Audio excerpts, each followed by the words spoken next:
So first of all, I'll call this down number 1. I lift that and I take that behind me. Elbow number 1, elbow number 2, right and left, alright? And therefore I'm in cactus arms. Then fold forward and find the dowel. We're going to go to the wall and place our heels against those 2 bricks. Bring the buttocks to the wall. Bring the shoulder blades to the wall. Bring the skull to the wall. I micro bend the knees by sliding my buttocks down. I slide my buttocks further down and I bring my buttocks in line with the knees as much as I can. I lift my skull, I lift the elbows, I lift the shoulder blades and bring my thighs and chest together. So bring the chest to the thighs, look forward and breathe.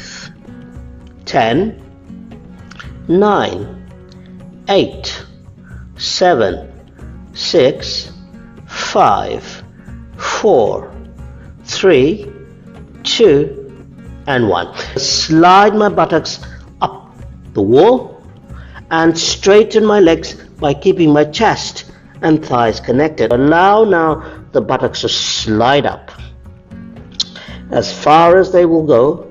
So here we are working on the stretching of the hamstrings. We're working on the lengthening of the spine. What we're really aiming for is to lose that mid-back hunch. Keep straightening the legs.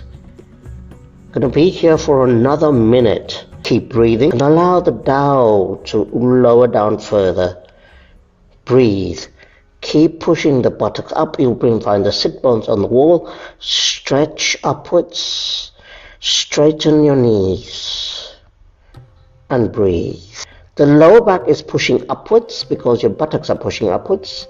And the upper back is pulling downwards. Imagine that you're in the center of a tug of war. One side is pulling down.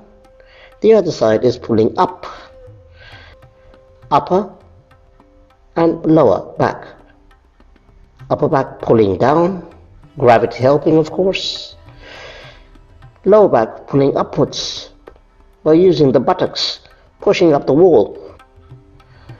It's a beautiful stretch. Breathing here. The aim is to bring the dowel closer and closer towards the floor. Closer and closer towards the floor. For me, I've made contact with the floor.